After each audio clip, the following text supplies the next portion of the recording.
રામ મિત્રો, હું લલિત પ્રજાપતિ આજે તમને ફરીથી યુનિટ 2 એનો રીડ 2 જેનું નામ છે શેપર શેપ્ટ.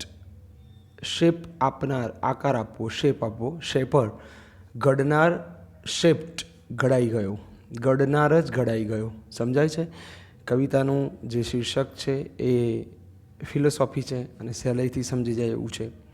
આધ્યાત્મિકતામાંથી આત્મજ્ઞાન અને આત્મજ્ઞાન થયા પછી પોતાનું ખોટું અભિમાન એ ભૂલી જવું અને સર્વશક્તિમાનના શરણોમાં પોતાનું અસ્તિત્વ સ્વીકારી લેવાની ભાવનાનું ઉદાત્ત ઉદાહરણ એ આપણી આ પોયમ છે અને જેના પોયટ છે હરેન્દ્રનાથ ચટ્ટોપાધ્યાય.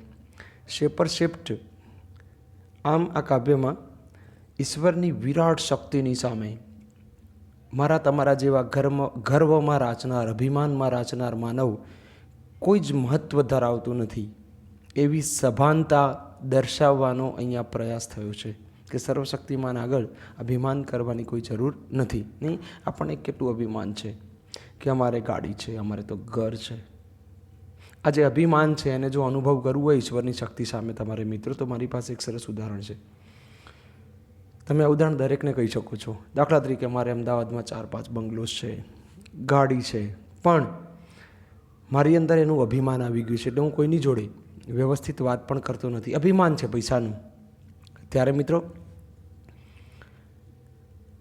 હું તમને એક સરસ ઉદાહરણ આપું કે બ્રહ્માંડનું ચિત્ર જુઓ. ક્યાંય પણ બ્રહ્માંડનું ચિત્ર તમને જ્યારે ગૂગલ ઉપર જતા રહો, નેટ ઉપર સર્ચ કરો, નેટમાં સર્ચ કરીને જુઓ, તમને ગૂગલનું અંદર એ જે બ્રહ્માંડ લખશો યુનિવર્સ પિક્ચર એટલે દેખાશે, જેમાં અઢળક ગ્રહો, ઉપગ્રહો, તારા બધું જ દેખાશે. અને એની અંદર તમે ધ્યાનથી જોજો કે પૃથ્વી ક્યાં છે. નહીં દેખાય મિત્રો, પૃથ્વી નહીં દેખાય. એ પૃથ્વીમાં 7 ખંડોમાંનો એક ખંડ એટલે પેલો એશિયા ખંડ, એશિયામાં પાછો ભારત દેશ, ભારતમાં પાછું ગુજરાત, ગુજરાતમાં પાછું અમદાવાદ ને અમદાવાદમાં વસ્ત્રાલ ને એમાં મકાન ને ગાડી ઉપર આપણને કેટલો અભિમાન છે. જ્યારે બ્રહ્માંડમાં તો તમારી નોંધ સુદ્ધા નથી કે તમારી પૃથ્વી ક્યાં છે. ત્યારે આપણને એક વસ્તુ ફીલ થાય કે આ કવિ હરીન્દ્રનાથ ચટ્ટોપાધ્યાય જે કંઈ કહી રહ્યા છે આ પોયમમાં, અને આ પોયમની અંદર એમણે સરસ રીતે જે ઘટનાઓનું વર્ણન કર્યું છે એવી અહીંયા 4 ઘટનાઓ છે.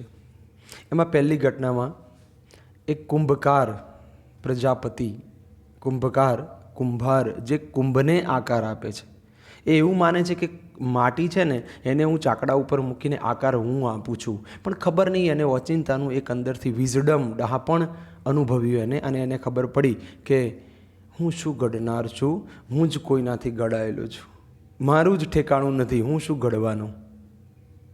ત્યારે બીજી ઘટના લીધી છે એમની અંદર કે કોઈક વ્યક્તિ એવું માને છે કે તું મહાન કવિ છું, મારી પેન દ્વારા મેં એટલા અસંખ્ય મારી કલમ દ્વારા મેં એટલા અસંખ્ય રચનાઓ કરી છે કે મેં લોકોના હૃદય જીતી લીધા, દિલ જીતી લીધા, વાહ થઈ છે મારી.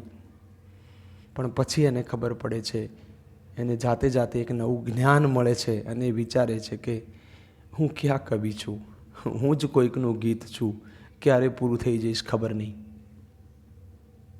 ત્રીજી ઘટના, કોઈક તલવાર ગઢનાર વ્યક્તિ છે, શસ્ત્ર ગઢનાર વ્યક્તિ, તલવારો, ચળકતી તલવારો ગઢનાર વ્યક્તિ એવું કહે છે કે મેં ગઢેલી તલવારોથી સેંકડો યુદ્ધભૂમિમાં વિજય મળ્યા, એવી ચળકતી તલવારો મેં બનાવી છે, હું તલવારનો ગઢનાર છું. ત્યારે એને ઓચિંતાનું એક જ્ઞાન છલકાય છે અંદર અને એને ખબર પડે છે કે હું તલવાર ઘડનાર મટી ચૂક્યો છું અને હું શીખી ગયો છું એક તલવાર બનવાનું. હું જ કોઈની બનાવેલી તલવાર છું, મારું શું થશે એ નક્કી નથી ને હું ક્યાંથી ઘડીને આપવાનો. અને છેલ્લે ચોથી ઘટનામાં કહે છે કે મારી પાસે નીલમ છે, મોતી છે, હીરા જવેરાત, સોનું આ છે, હું તો ખૂબ જ ધનવાન છું, આવા સ્વપ્નોમાં રાચતો રહેતો હતો હું સતત, અને મને ઓચિંતાનું સર્વશક્તિમાન, ઓમનિશિયન્ટ, સર્વશક્તિમાન યાદ આવ્યો અને ખબર પડી કે એની સામે તો હું ક્યાંય વિસાત જ નથી મારી સહેજ પણ, અને હું એના ચરણોમાં પડ્યો છું. આજે હું એવા ખોટા સ્વપ્નોમાં, અભિમાનમાં રાચવા માગતો નથી, કારણ કે હું પોતે જ એક સ્વપ્ન છું.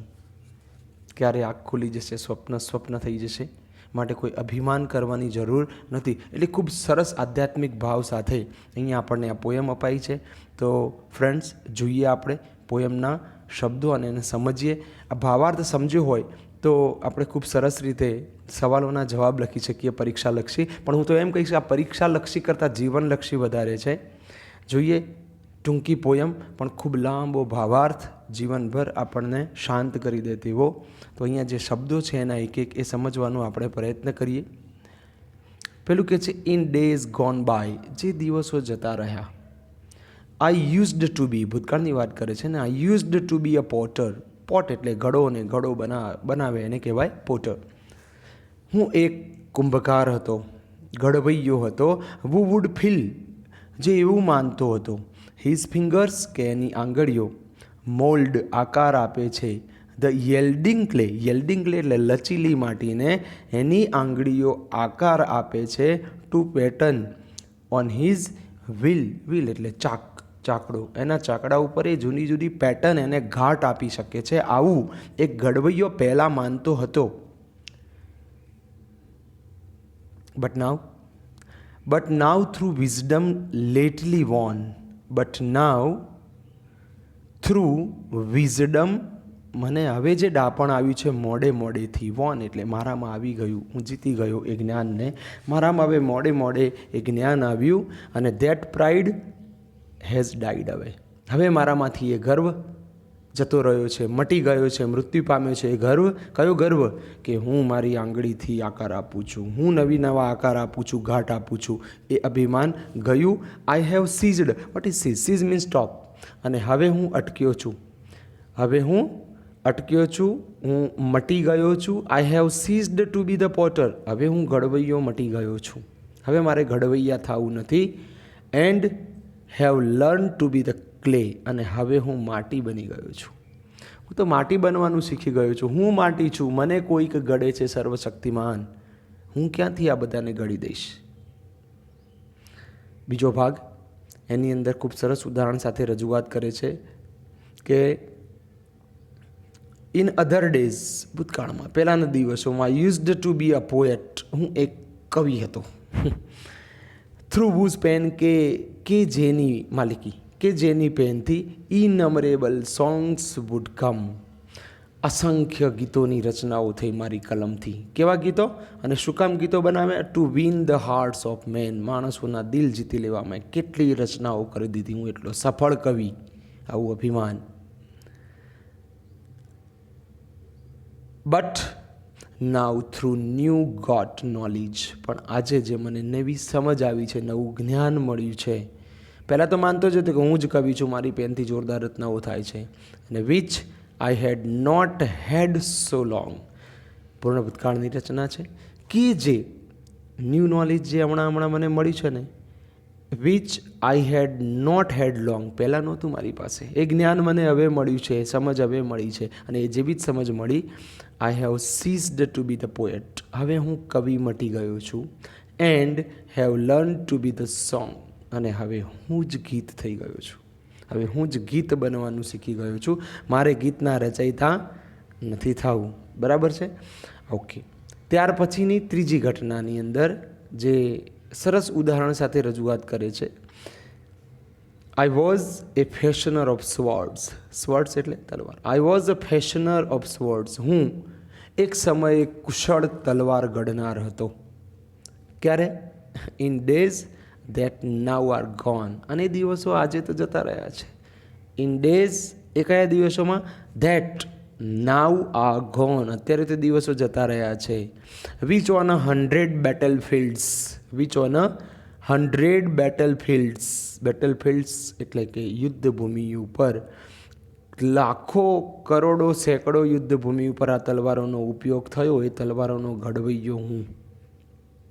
કેવી તલવારો?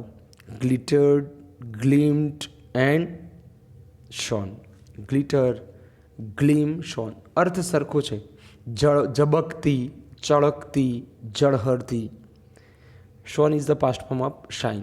મેં એવી તલવારો ઘડેલી છે કે જે ઝબકી છે યુદ્ધભૂમિમાં, ચમકી છે, ઝળહળી છે, અને એનાથી કેટલાય યુદ્ધ જીત્યા હોય છે. એવી સેંકડો યુદ્ધભૂમિમાં વપરાયેલી તલવારો મેં ઘડી છે.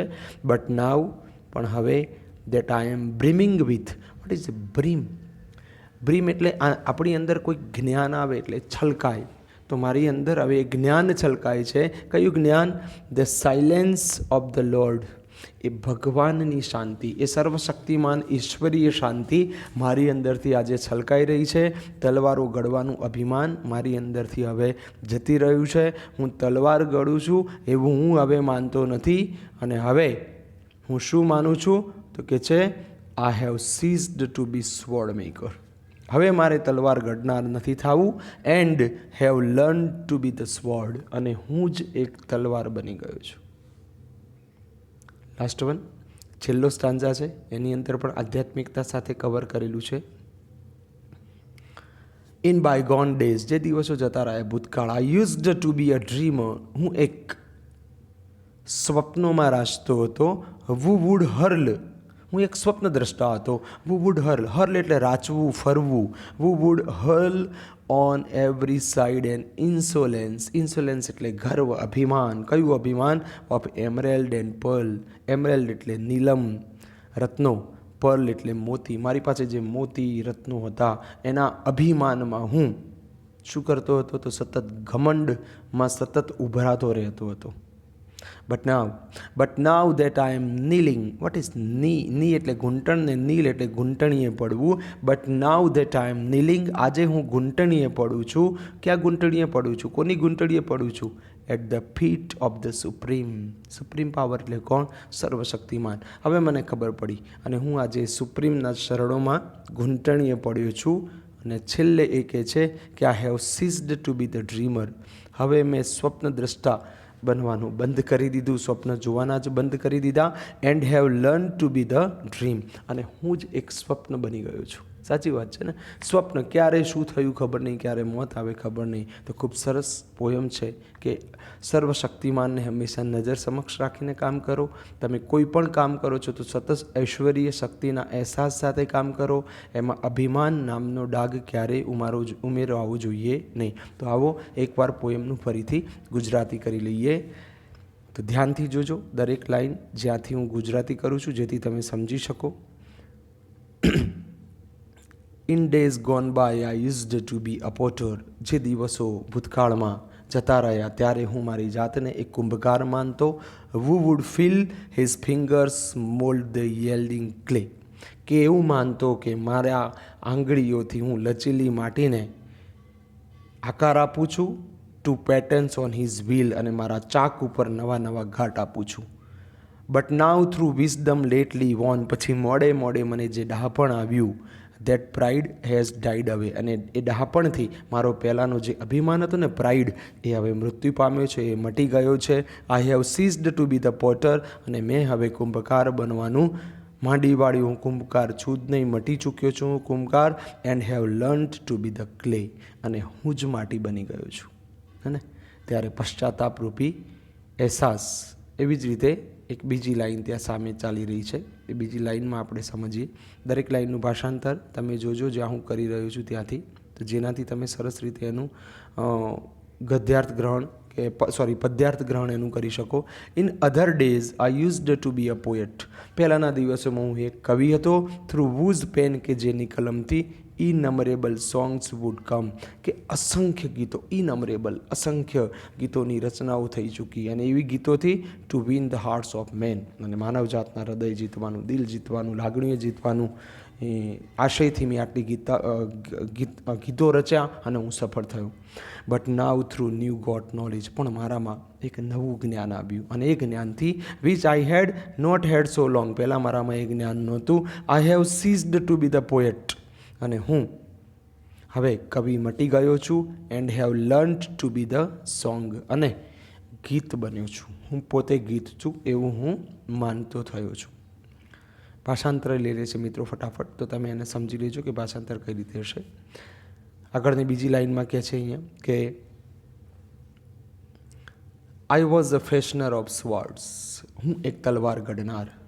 In days that now are gone by. પહેલાંના દિવસોમાં હું એક તલવાર ગઢનાર હતો. અને એ તલવારો વિચ ઓન 100 બેટલફીલ્ડ, સેંકડો યુદ્ધભૂમિમાં ગ્લિટર, ચમકી છે, ગ્લિમ્ડ, ઝબકી છે, અને શોન, ઝરહળી છે. But now that I am not brimming with, but now that I am brimming with, આજે હું છલકાઈ રહ્યો છું. શાનાથી? The silence of the Lord, ઐશ્વર્ય શાંતિથી હું છલકાઈ રહ્યો છું અંદરથી. I have ceased to be sword maker, મેં હવે તલવાર ઘડનાર તરીકે મટી ગયો છું હું. And have learn to be the sword, અને હું પોતે જ એક તલવાર છું. In bygone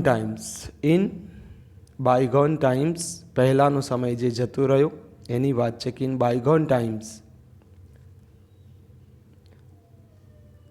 I used to be a dreamer who would hurl on every side and insolence એટલે ગર્વ, હર્લ એટલે રાચવું. હું પહેલાંના સમયમાં એવું હતો કે એક સ્વપ્ન દ્રષ્ટા હતો અને સતત અભિમાનમાં રાચતો હતો. કયા અભિમાનમાં? ઓફ એમરેલ્ડ એન્ડ પર્લ, કે મારી પાસે નીલમ છે, મારી પાસે મોતી છે, એવા અભિમાનમાં રાચતો, સંપત્તિનું અભિમાન. But now that I am kneeling, આજે હું ઘૂંટણીએ પડ્યો છું. At the feet of the Supreme, એ સર્વશક્તિમાનના ચરણોમાં હું ઘૂંટણીએ પડ્યો છું. I have ceased to be the dreamer, આજે હું સ્વપ્નદ્રષ્ટા મટી ગયો છું. And have learn to be the dream, અને હું પોતે જ એક સ્વપ્ન થઈ ગયો છું. હા મિત્રો, તો આ જે પોયમ છે ખૂબ સરસ આધ્યાત્મિકતા સાથે છે. એનો ભાવાર્થ સમજવા માટે તમારે ખાસ એક કામ કરવાનું છે કે કોઈ પણ પાઠ હોય એના સ્પેલિંગ ખૂબ જરૂરી છે. અને જ્યારે પોયમ તમે શીખો ત્યારે તમારે પોયમમાં તમારી પાસે ગાઈડ છે, એ ગાઈડની અંદરથી સવાલો જવાબો ખાસ વાંચો. કારણ તમે પોયમની લાઈનને સીધા જ જવાબ તરીકે લખી શકો નહીં, એ લાઈનનું સેન્ટેન્સ બનાવવું પડે, એટલે કે પંક્તિનું વાક્ય બનાવવું પડે, અને એની પ્રેક્ટિસ ખૂબ હોવી જોઈએ. ટેન્સીસની પકડ, કવિતાનો ભાવાર્થ સમજી ગયા હોય તો બની શકો.